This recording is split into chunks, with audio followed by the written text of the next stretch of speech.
कट्टरवादी समझ रहे हो? कट्टरवादी में एक शब्द आया है कट्टर। कट्टर, एक टे हटा दो, क्या रह गया? कटर। कटर यानी काटने वाला। यानी जो कट्टरवादी है वो किसी को काट सकता है, किसी को अपना नहीं सकता, किसी की बुराई कर सकता है, किसी की प्रशंसा नहीं कर सकता। जब हम दूसरे की प्रशंसा नहीं कर सकते, दूसरे में भी परमात्मा का अनुभव नहीं कर सकते, कण कण में परमात्मा का अनुभव नहीं कर सकते, तो फिर हम कौन से परमात्मा की कल्पना लेकर के चले हैं? कौन से परमात्मा की बातें करते हैं? जब हमें कण कण में परमात्मा नजर आने लगे, हर जीव में नजर आने लगे, तब उसकी अनुभूति होने लगती है। हुआ एक बार, सुनाना नहीं चाहता हूं ये प्रसंग, लेकिन सुना रहा हूं ताकि मेरी भी और आपकी भी गलतफहमियां दूर हो जाएं। प्रातः काल का वक्त,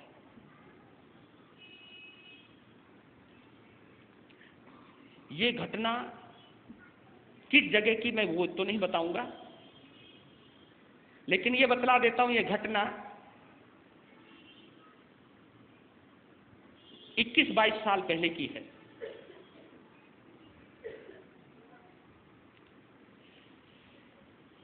एक भाई दूध लेकर आ रहा था गली में, और मैं प्रातःकाल नाश्ता पानी बोलते ना, दूध लेकर के अपने स्थानक में आ रहा था।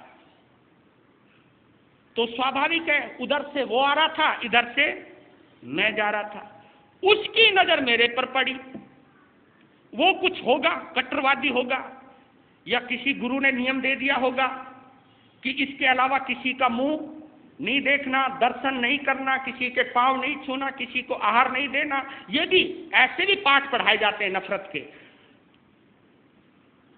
उसने मुझे देखा, ठिठका, तो एक दरवाजे में अंदर हो गया। तो उसे मालूम था थोड़ी देर बाद मैं उधर से निकलने वाला हूं। तुरंत उसने, सर्दी का वक्त था, काली लोई थी, वो चद्दर थी, और उसने अपने चेहरे पर डाल ली, चेहरा ढक लिया। जब मैं निकला, मैंने सोचा कि पहले तो इसने मुझे रास्ता दिया है। जब मैं उसके पास से निकला तो उसने अपना चेहरा भी ढक रखा है। मैं सोचा मामला क्या है, मैं भी रुक गया। उसे भी ये पता चल गया मैं रुक गया हूं। वो अंदर मुंह करके बोल रहा यानी समझ रहे हो, जाओ जाओ। मैं बोला अब नहीं जाऊंगा, अब नहीं जाऊंगा। मैं उसका पर्दा खींचने लगा। मैंने पहली बार आदमी को घूंघट करते हुए देखा। अरे औरत करे तो जच्चे, आदमी को पहली बार घूंघट करते हुए देखा। मैंने बोला, ए भाई साहब, गंदा बोल रहा हूं मैं, ना तेरा जेठ लागू, ना तेरा ससुर लागू, ये पर्दा क्यों? हमें पाप लागे है। अब बोला बेचारा क्या करे, हमें पाप लागे तेरा मुंह देखने से। हैं? मैं तो छिटक गया, हट गया। मुझको देखने से पाप लागे, ये संप्रदायवाद बोल रहा है, वो आदमी नहीं बोल रहा। ये सांप्रदायिकता का जहर बोल रहा है, ये धर्म का अमृत नहीं बोल रहा। कहा कि मुझे देखने से तुझे पाप लागे, तू अपनी बीबी का मुंह देखे, अपने बच्चों का मुंह देखे, अपनी दुकान पर बैठ करके 36 कौम का मुंह देखे। उसमें कोई मांसाहारी भी होगा, कोई ना कोई गलत झूठ बोलने वाला अत्याचारी भी होगा, हर तरह का जीव आवे है। जब उनका मुंह देखने में तुझे पाप नहीं लगता और एक साधु का मुंह देखने में पाप लागे। मैं बोला, श्रावक, तू महावीर का उपासक नहीं है। अगर इतना मन में जहर आ गया है तो फिर साधना करने का कोई लाभ नहीं है।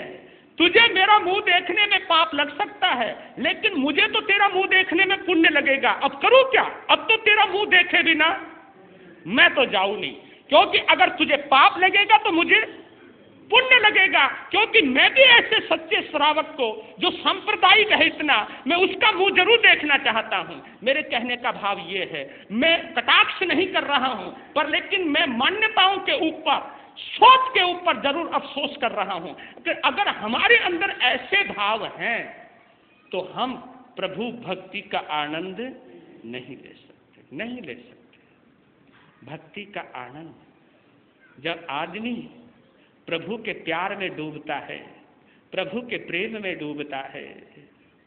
मुझे तो वो प्रसंग आता है, आपने सुना हो एकनाथ का। महाराष्ट्र के संत थे एकनाथ।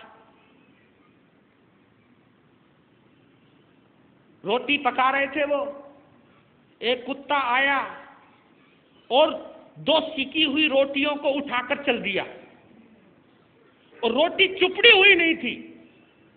तो स्वामी एकनाथ कहते हैं, ए ठाकुर जी देखो कुत्ते में क्या देखा, ठाकुर जी रोटी पर घी नहीं है, अगर खानी है तो चुपड़ी हुई खाओ ना, जब खानी है तो चुपड़ी हुई खाओ।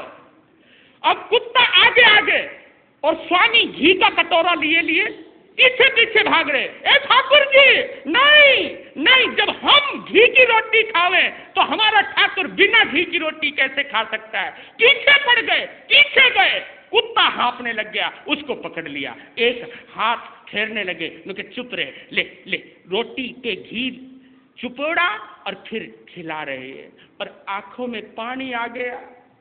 स्वामी एकनाथ के कहने लगे, आप इतने दुखी हुए, अब मैं आगे से ध्यान रखूंगा, जैसे ही रोटी सेकूंगा तुरंत उसे चुपड़ दूंगा, तुम ले जाना। आप देखिए, जब एक कुत्ते के अंदर गोविंद के दर्शन कर रहे हैं, कृष्ण के दर्शन कर रहे हैं, ठाकुर के दर्शन कर रहे हैं, तो ऐसा व्यक्ति ही परमात्मा के दिग्दर्शन कर सकता है, परमात्मा की अनुभूति कर सकता है। जब हमारे अंदर इतने उच्च कोटि के भाव होने चाहिए, यही उच्च कोटि के भाव हमें परमात्मा की तरफ सरकाते हैं, उस तरफ ले जाते हैं। महलों में नहीं, कुटिया में नहीं, जहाँ याद करो भगवान वहीं। महलों में नहीं, जहाँ याद करो, बोलो महलों में नहीं, कुटिया में नहीं, जहाँ याद करो। हमने गलती ही यही करी है, कभी उसको हमने किताबों में ढूंढा है, कभी उसको हमने क्रियाकांडों में ढूंढा है, कभी हमने आदमियों के बनाए हुए मंदिर मस्जिदों में ढूंढा है। जिस मंदिर को उसने खुद बनाया है उस मंदिर में आज तक नहीं ढूंढा हमने।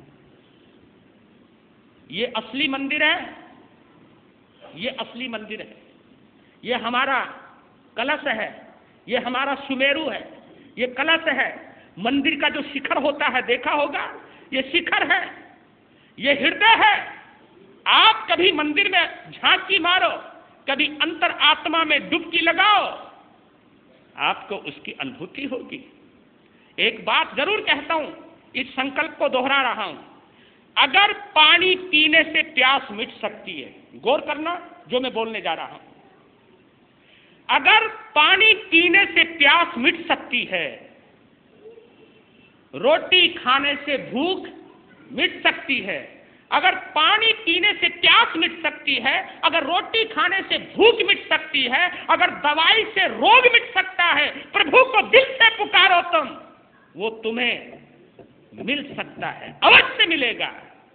जब पानी में इतनी ताकत है, रोटी में इतनी ताकत है, दवाई में इतनी ताकत है, क्या तुम्हें अपने दिल की ताकत का कोई एहसास नहीं? क्या तुम्हें अपने संकल्प का कोई पता नहीं? आप अपने हृदय को देखिए। और मैंने प्रारंभ के दिन दोहराया था कि अगर पाठ करने के बाद, जाप करने के बाद अगर उसका कोई प्रभाव नहीं हो रहा है तो उसके लिए मंत्र को दोष मत देना, किसी स्तुति को दोष मत देना। अगर दोष दो तो एक चीज को देना कि मेरे चंचल मन का ये कसूर है, मेरे अस्थिर मन का ही कसूर है, चंचल मन का ही कसूर है। अगर जिस दिन मेरा मन पक्का हो जाएगा, भक्ति की शक्ति कहीं नहीं गई है, भक्ति की शक्ति मिलेगी ही मिलेगी। तो मैं संकल्प की सीढ़ियां बतला रहा हूं संक्षेप में, गौर करना। संकल्प की सीढ़ियां, सबसे पहले सबसे पहले क्या चाहिए? श्रद्धा। क्या चाहिए? श्रद्धा। श्रद्धा के बाद प्रयास, प्रयास के बाद स्मृति,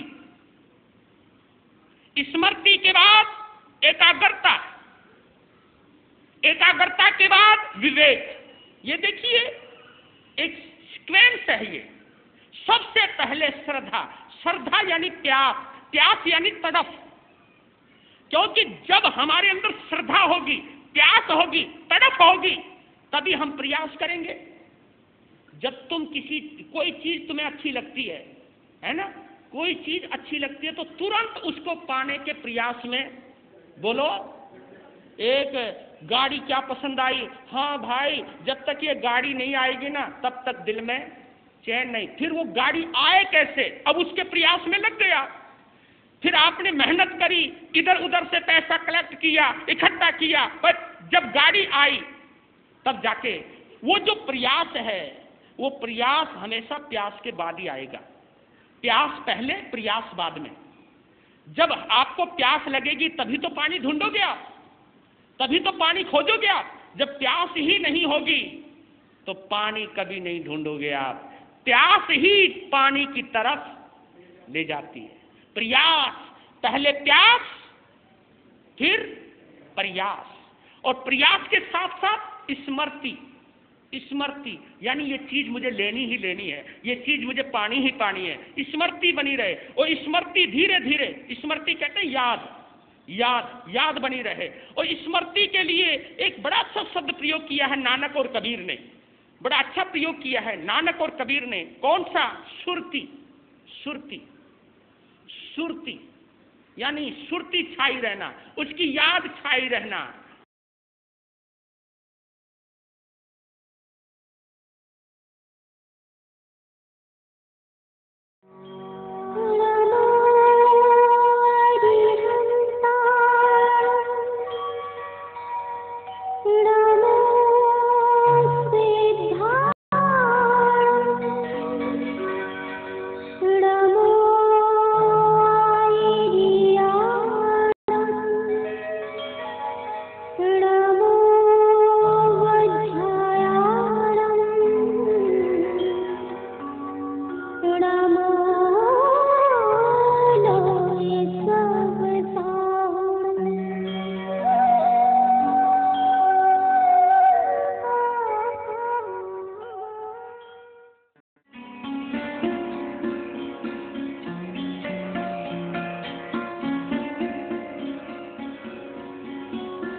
एक भक्त का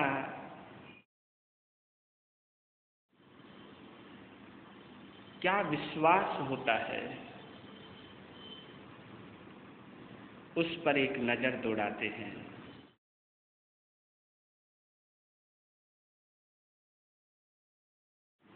नजर दौड़ाते दौड़ाते चिंतन भी करते हैं और अपने इस विश्वास को और मजबूत करते हैं। ये रहस्य है, ये एक सच्चा राज है। परमात्मा के गुण गाने से खुशियों की दौलत मिलती है। जब ये आपका विश्वास बनता है तो यह विश्वास आपको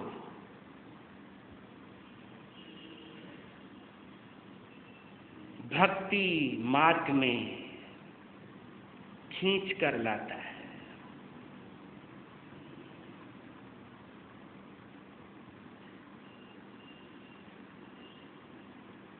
ईश्वर का अस्तित्व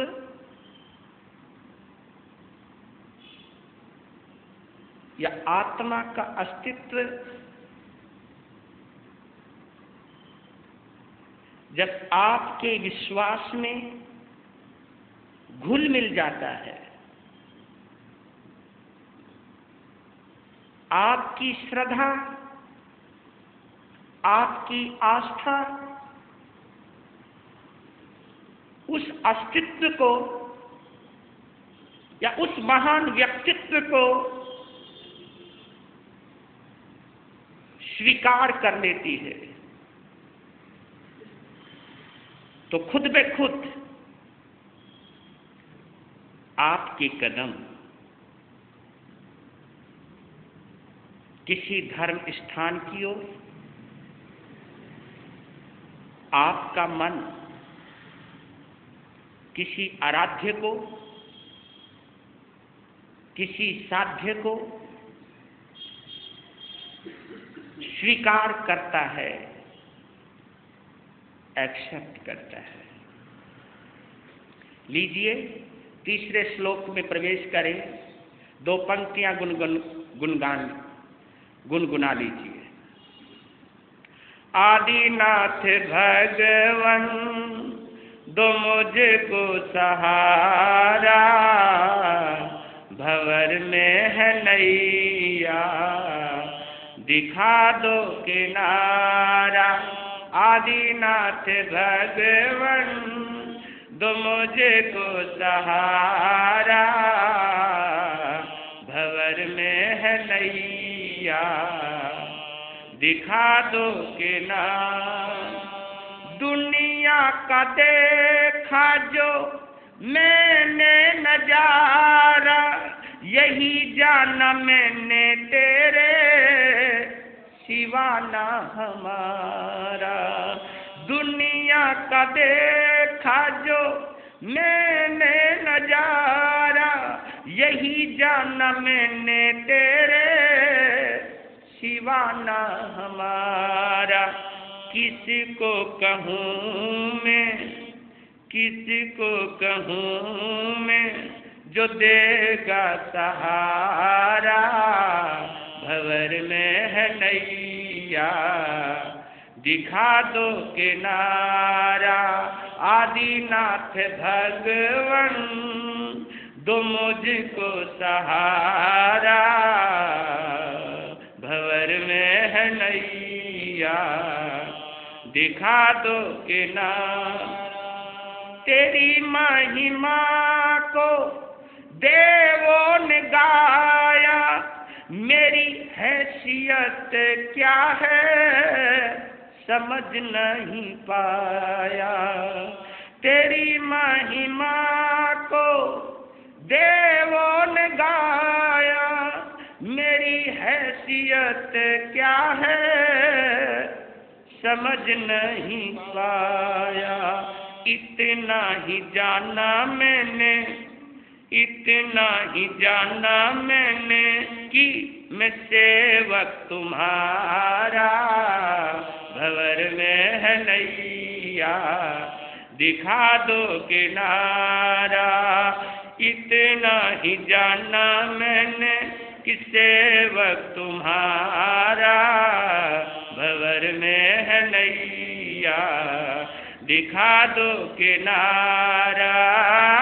आदिनाथ भगवन दो मुझको सहारा, भंवर में है नैया दिखा दो किनारा। भंवर में है नैया दिखा दो किनारा, भंवर में है नैया दिखा दो किनारा। बोलिए आदिनाथ भगवान की। बोध्या विनापी वे उधार चित पाद पेठ, स्तोतुम समुद्यत मतिर्विगत्र को हम,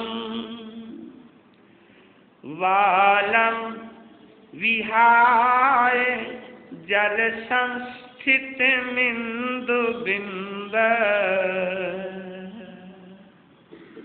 मन्यः क इच्छति जनः सहसा गृहीतुम्। मन्यः क इच्छति जनः सहसा गृहीतुम्।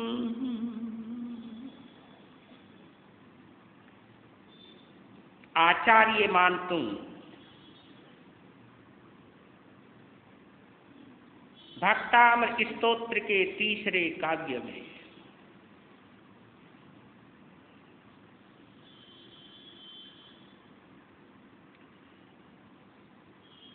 कितनी श्रद्धा में डूबकर बोल रहे हैं।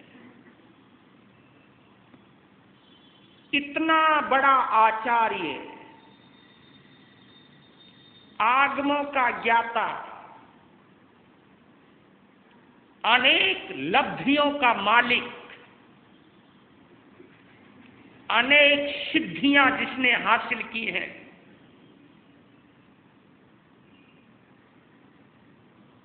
व्याकरण, साहित्य,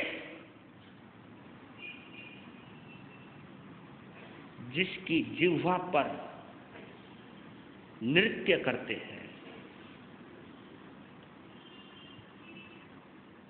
और जैसे ही वो प्रभु के चरणों में पहुंचे, या जैसे ही उस महान व्यक्तित्व की, अपने आराध्य की, आदिनाथ भगवान की वह मनोहारी छवि जिसने खींच लिया है, जिन गुणों ने, जिस महिमा ने आचार्य को भक्ति के सागर में डुबो दिया है, तब वो क्या बोलते हैं? विबुधार चित्त, ये दो शब्दों से बना है, विबुद्ध और अर्चित। अर्चित दोनों को जोड़ा तो विबुधार चित्त। विबुद्ध कहते हैं देवताओं को, विशेष बुद्धि है जिनके पास, विबुद्ध जो विशेष बुद्धिमान है, जिनके पास 3 ज्ञान है, मति, श्रुत और अवधि, जो शास्त्रों के रहस्य जानते हैं। हमें तो पढ़कर पता चलता है, उनको बिना पढ़े ही ये चीज उनको गिफ्ट में जन्म से मिली है। विबुद्ध और अर्चित, देवताओं के द्वारा पूजित, देवताओं ने जिनकी पूजा की है,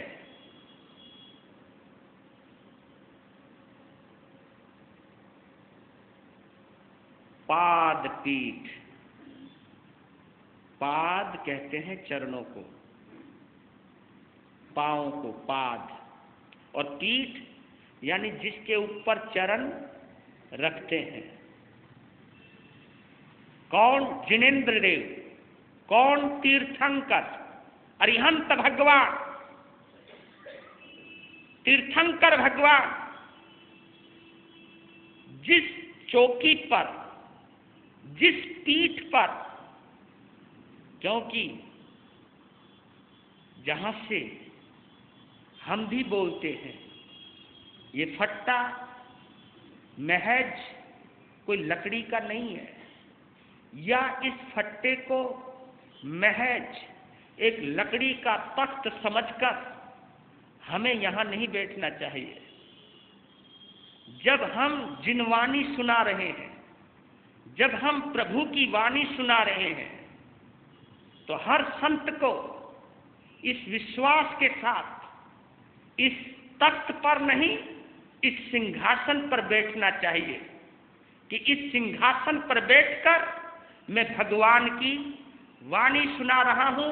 ये साधारण तख्त ना होकर ये भगवान की गद्दी है, जिसके ऊपर बैठने का सौभाग्य हमें मिला है और उनकी वाणी सुनाने का सौभाग्य मिल रहा है। उसी का ध्यान करके, जिनेंद्र देव अरिहंत वीतराग प्रभु का ध्यान करके, उनको श्रद्धानत होकर के जब हम कुछ भी बोलें, प्रभु की वाणी को जोड़ करके बोलें, तो उसमें कशिश कुछ और ही होगी, उसमें आकर्षण कुछ और ही होगा। उस वक्त अरिहंत तीर्थंकर देवों का प्रतिनिधित्व करने का सौभाग्य मिलता है, उनकी वाणी को सुनाने का सौभाग्य मिलता है। यह अधिकार दिया है असीम पुण्य ने कि हम भी भगवान की वाणी सुना सकें। प्रभु की वाणी सुनाने का मौका मिला है, शुभ अवसर मिला है, ऐसा जीवन मिला है, ऐसा बाना मिला है, ऐसा संत जीवन मिला है कि हम भी अरिहंत की वाणी सुना सकें। अरिहंतों की वाणी सुनाने का सामर्थ्य मिला है। तो ये उस प्रभु की असीम कृपा है, पुण्य की अनुकंपा है। क्योंकि देवता जिनके पाद पीठ की पूजा करते हैं, जिनेंद्र देव की स्तुति करते हैं, और पूरा का पूरा, क्योंकि पता नहीं हमको किसी जन्म में प्रभु के समोशरण में बैठने का मौका मिला है या नहीं मिला है, लेकिन जिनको भी मिला होगा सचमुच वो बड़े सौभाग्यशाली होंगे। जब उस नूरानी रूहानी आत्मा के समस्त गुण जब प्रकट हो रहे हैं, ऐसे व्यक्तित्व को जब जिन्होंने निहारा होगा, उनको कितना आनंद आया होगा। ऐसी तड़फना हमारी भी हो, ऐसी भावना हमारी भी हो कि कब वो पुण्य की घड़ी आएगी जब हम कभी तीर्थंकर के समोशरण में बैठेंगे, उनके दर्शन भी करेंगे और उनकी अमृतमयी वाणी भी सुनेंगे, उनके गुणों का रसास्वादन और उनकी वाणी का अमृत पान करेंगे। बोल रहे हैं कि देवताओं के द्वारा जिनकी पाद पीठ, क्योंकि समोशरण की रचना कौन करता है? देवता करते हैं। जिस समोशरण में बैठते हैं उस समोशरण की रचना देवता स्वयं करते हैं। उनकी पीठ को, जिस पर वो चरण रखेंगे अपना, उसको सबसे पहले प्रणाम करते हैं। और जब तीर्थंकर उस गद्दी पर बैठ जाता है तो सबसे पहले आरती देवता ही उतारते हैं, देवी देवता उतारते हैं और अपने भाग्य की सराहना करते हैं, मस्त गीत गाते हैं, ऐसी स्तुति गाते हैं कि जनता जनार्दन झूम जाती है। उस दृश्य को, उस नजारे को अपने सामने रखते हुए आचार्य मानतुम कह रहे हैं कि प्रभु, कहां तो वो समोशरण का दिव्य नजारा,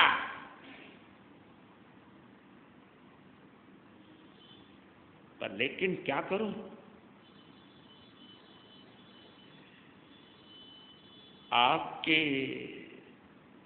आपकी मोहब्बत ने पागल कर दिया, आपके प्यार ने दीवाना कर दिया। अपनी हैसियत भी भूल गया, अपनी औकात भी भूल गया।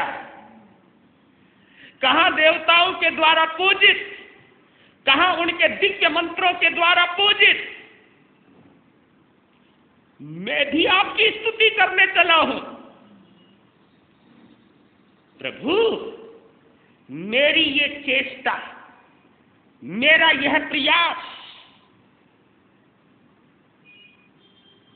ऐसा ही है। कैसा? बुद्धया विनापि,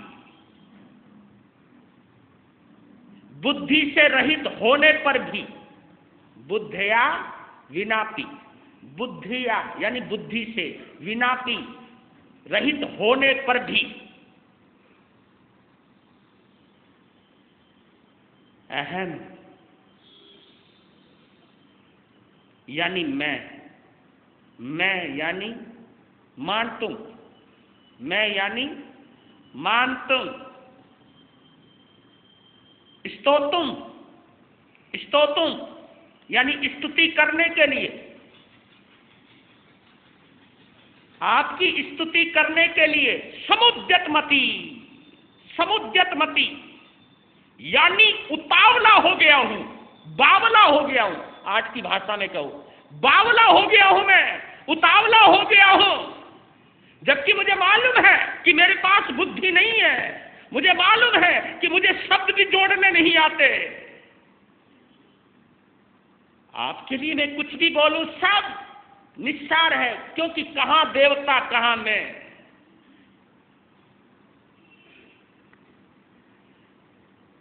मेरा ये प्रयास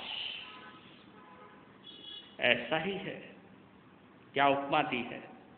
बालम विहाय जल संस्थित इंदु बिंबम। बालम विहाय, बालम कहते हैं बालक को, विहाय यानी छोड़कर, यानी बालक के अलावा। बालक के अलावा कौन है? जो जल में दिखाई देने वाला, जल संस्थितम, जल में स्थित, जल में पड़ा हुआ, जल में दिखाई देने वाला। कौन? चंद्रमा, इंदु बिंबम। इंदु कहते हैं चंद्रमा को, और बिंब कहते हैं इंदु का बिंब, यानी चंद्रमा का प्रतिबिंब। चंद्रमा नहीं है वो चंद्रमा का प्रतिबिंब है, प्रतिछाया है। जल में पड़े हुए चांद को लपकने की कोशिश करता है। कौन? बालक। मैं भी, क्योंकि कहां तो आप आसमान में, कहां तो आप सिद्ध गति में, कहां तो आप चंदेशु निर्मल यरा, चंद्रमा से भी ज्यादा निर्मल आसमान के चांद हो तुम। मुझे मालूम है तुम मुक्ति में जा चुके हो, मुझे मालूम है तुम सिद्ध अवस्था को प्राप्त कर चुके हो। मैं ऊपर से नीचे नहीं उतार सकता, लेकिन चंद्रमा का जो प्रतिबिंब जल में पड़ रहा है, अब हम काहे जाने, क्योंकि हम तो गुड़गुड़िया चलते हैं। गुड़गुड़िया समझ गए? हम घुटनों के बल चलते हैं, हम तो नीचे ही देख सकते हैं, ऊपर तो देखने का सामर्थ्य भी नहीं, ऊपर की ओर निहारने का हमारी ताकत भी नहीं।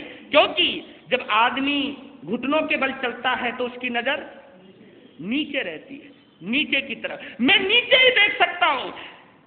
जल में पड़े हुए चंद्रमा को असली चंद्रमा समझता है बालक, और उसी को ही लपकने की कोशिश करता है, चाहे वो डूब भी जाए कोई पता नहीं, उसी को पकड़ने की कोशिश करता है। तो मैं भी यही एक चेष्टा कर रहा हूं। सहसा गृहीतुम, सहसा यानी अचानक इधर चंद्रमा नजर आया और उधर बालक उतावला हुआ। इधर चंद्रमा नजर आया और उधर बालक उतावला हुआ कि मैं इस चंद्रमा को पकड़ लूं, अपने हाथों में ले लूं। मालूम है पानी में हाथ डालती चंद्रमा भी खो जाएगा, क्योंकि वो हिल जाएगा। हिल गया तो चंद्रमा भी खो जाएगा या हिल जाएगा, नहीं मिलेगा, लेकिन चेष्टा तो वो करता ही है। इसको बुद्धिजीवियों अगर समझाऊं तो कितनी गजब की बात है। भावार्थ में बतला रहा हूं कि हे भगवान, आप देवताओं के द्वारा वंदनीय हैं, देवताओं के द्वारा पूजनीय हैं, और मैं बुद्धि विहीन हूं, बुद्धिहीन हूं, किंतु फिर भी तर्पो हम, ये बहुत प्यारा शब्द है, तर्पो हम।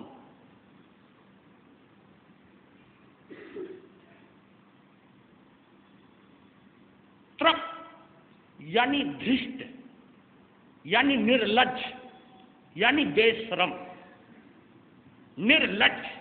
तर्पो हम, मैं निर्लज्ज हूं। क्योंकि जिसको शर्म नहीं आती ना, वही ऐसा ही काम करता है। क्योंकि बच्चों को कभी शर्म है, क्योंकि शर्म तो बड़े होने के बाद आती है, बच्चों को कभी शर्म नहीं आती। बच्चा आपके आगे कैसा ही घूमता रहे, बच्चा है जो अभी उसको कोई सेंस नहीं पता, वो तो आप शुरू में ही लगा देते हो, ओ छी छी छी छी छी, आप शुरू में बता ले। नहीं तो पहले वो जमाना था, आज से 25-30 साल पहले, कि बच्चे 5-5, 10, 8-8, 9-9 साल के बच्चे नंगे घूमते थे। उनको प्रकृति से जुड़ा हुआ रहता था, उन्हें पता ही नहीं होता था कि हम हैं क्या, हम लड़का है या लड़की हैं, कुछ नहीं पता होता था उनको, क्योंकि उनका विकारी मन नहीं था, वो पवित्र थे। अब तो बचपन से ही बच्चे को बतला दिया जाता है, उसके अंदर भर दिया जाता है, लेकिन वो प्राकृतिक जीवन, वो स्वाभाविक जीवन, आज तो बच्चे का बचपना बचपन में ही छीन लिया जाता है, बच्चा रहने ही नहीं दिया जाता है। क्योंकि बच्चा ही सच्चा होता है, भोला होता है, innocent. The innocent child tries to grab the moon from its reflection। कि जो इनोसेंट है, जो भोला भाला है, वही प्रयास करता है उसको लपकने का, उसे पकड़ने का। और जबकि वो केवल क्या है, एक रिफ्लेक्शन है, एक प्रतिबिंब है। किसका? तो बोल रहे हैं आचार्य मानतुंग, ओ Jineshwar, I am so foolish and shameless, yet I want to sing. You have been sung by the kings of the heavens। अब आप जो हो, देवताओं के, देवलोक के जो राजा हैं, उनके द्वारा पूजित है। मैं जानता हूं इस बात को कि तुम्हारी पूजा देवता भी करते हैं, लेकिन मैं भी आपको गाना चाहता हूं, मैं भी आपको पाना चाहता हूं, मैं भी आपको रिझाना चाहता हूं। चाहे वो तोतली ही जबान है मेरी, चाहे वो बच्चे वाली जबान है मेरी, लेकिन हमको भी तो आपको मनाने का हक है, आपको भी पूजने का हमारा हक है। हम चाहे बच्चे क्यों ना हैं, लेकिन प्रभु तेरी भक्ति ने हमको निर्मल कर दिया है, तेरी भक्ति ने हमको अंदर से पवित्र कर दिया है, तेरी भक्ति ने हमको अंदर से बच्चा कर दिया है, बालक बना दिया है। जिस प्रकार बालक इनोसेंट होता है, और एक कहावत आती है उपनिषदों के अंदर, मुनि बालवत। ये बड़ा सुंदर प्रेरणा है हम लोगों के लिए, संतों के लिए, जो इस फट्टे के ऊपर बैठते हैं, उनके लिए एक प्रेरणा है, मुनि बालवत। यानी मुनि को बालक की तरह सरल होना चाहिए, भोला भाला होना चाहिए। जिस संत में कुटिलता आ गई, चालाकी आ गई, उसका संतत्व चला जाता है। सीधी सी बात है, संत और चालाक ये दोनों बातें अच्छी नहीं होती। संत और छलकपटी ये बातें जचती नहीं। हम लोगों को प्रयास करना चाहिए कि हम, क्योंकि बालक के लिए एक शब्द और प्रयोग किया गया है कि बालक के मन में राग और द्वेष नहीं होता, बोल सरल सीधा साधा। अभी माँ ने पीटा है, थोड़ी देर रो लिया और थोड़ी देर बाद फिर गुड़गुड़िया करता वो माँ के पास पहुंच गया, भूल गया कि किसी ने मारा था। तो ऐसा ही हमारा व्यक्तित्व होना चाहिए, और यही व्यक्तित्व परमात्मा के लायक होता है, पूजा के लायक होता है। ये हमें समझना चाहिए, बार बार इन पदों को पढ़ना चाहिए। तो सोचना, बुद्धिया विनापी एक महाकवि होते हुए भी अपने आप को बुद्धि से रहित कह रहा है। और एक बात इसमें एक सच्चाई है ये, और इस सच्चाई का अनुभव कीजिएगा। क्या अनुभव? कि भक्ति, गौर करना जो मैं बोलने जा रहा हूं, भक्ति, उपासना, पूजा, आरती बुद्धि से नहीं होती।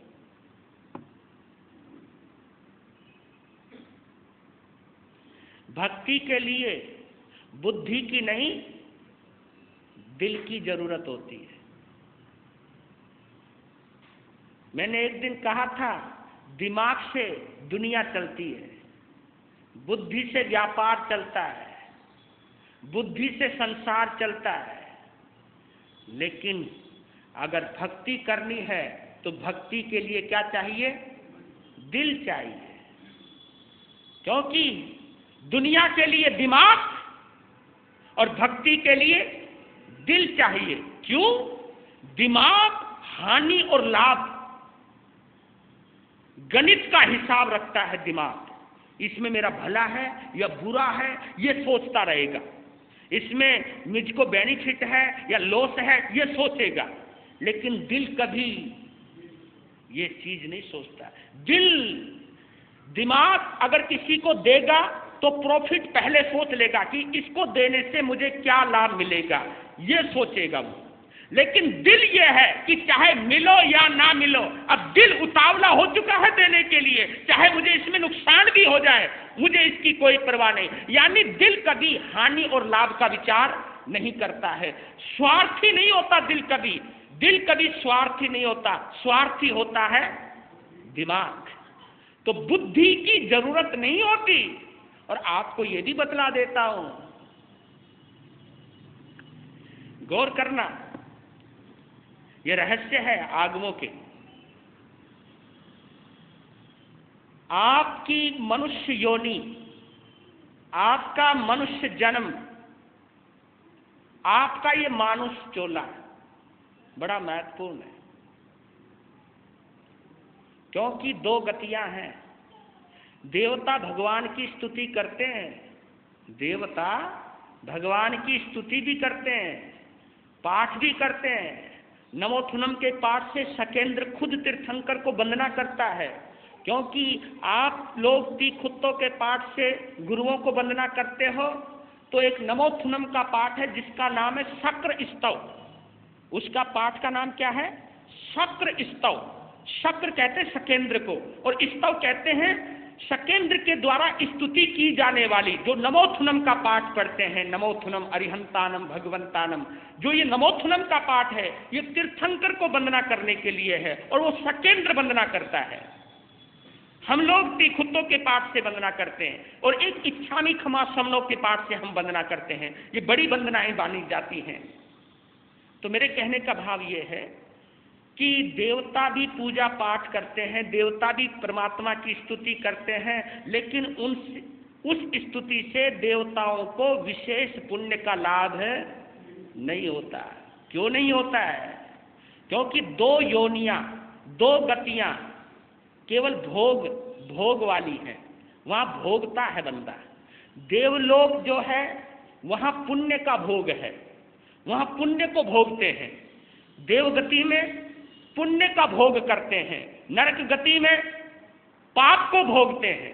नरक गति में पाप भोगा जाता है, देवगति में पुण्य भोगा जाता है। लेकिन मनुष्य ही गति ऐसी है जहां पुण्य को भी भोगा जाता है और पाप को भी भोगा जाता है। और दूसरी विशेषता और है, यहां पुण्य का भी बंध होता है और पाप का भी बंद होता है। हम पुण्य भी बांध सकते हैं, पाप भी बांध सकते हैं, पुण्य भी भोग सकते हैं, पाप भी भोग सकते हैं। ये क्वालिटी मनुष्य जीवन को मिली हुई है, मनुष्य चोले को मिली हुई है। इसलिए भक्त हमारे पास इतना सौभाग्य है, तुम चाहो तो कर्मों की निर्जरा कर लो। तो याद रखना, देवताओं के पास बुद्धि का वैभव है, ज्ञान का वैभव है, लेकिन उस वैभव का आत्मा के लिए कोई विशेष लाभ नहीं होता है, वो मनुष्य को मिला हुआ है।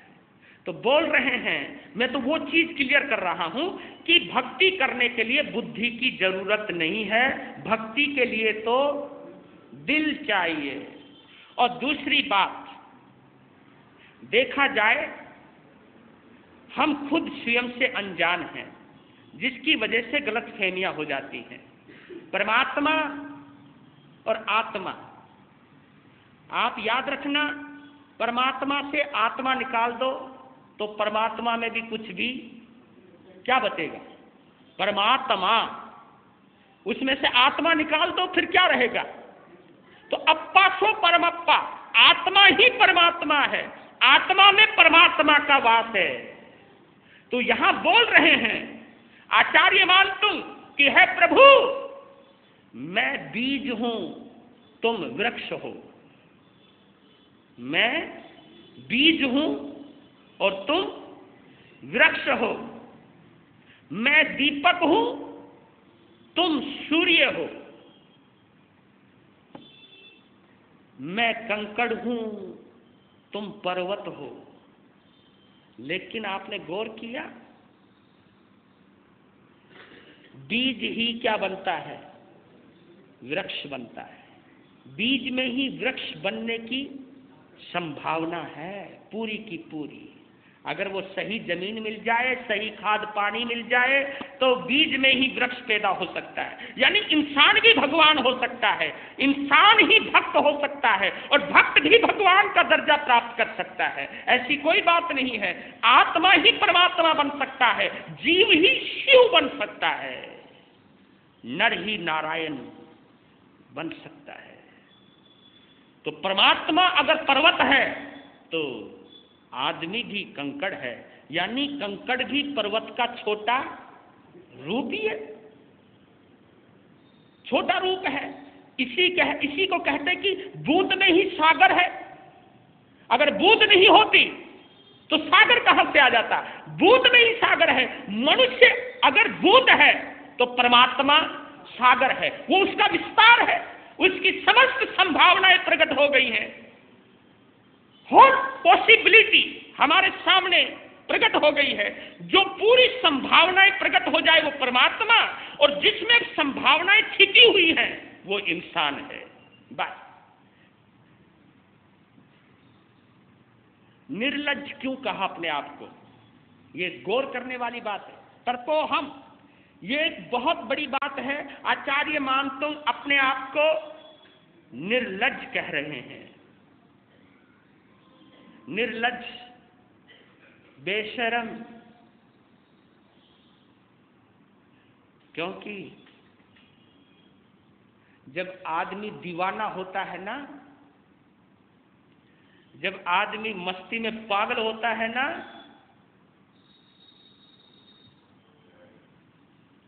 तो अंदर की मस्ती बाहर आए बिना नहीं रहती। मीरा भी कभी पागल हुई थी, बाजारों में नाचा करती थी, उसे पता भी नहीं चलता था, क्योंकि उसे चारों तरफ कृष्ण ही कृष्ण नजर आते थे।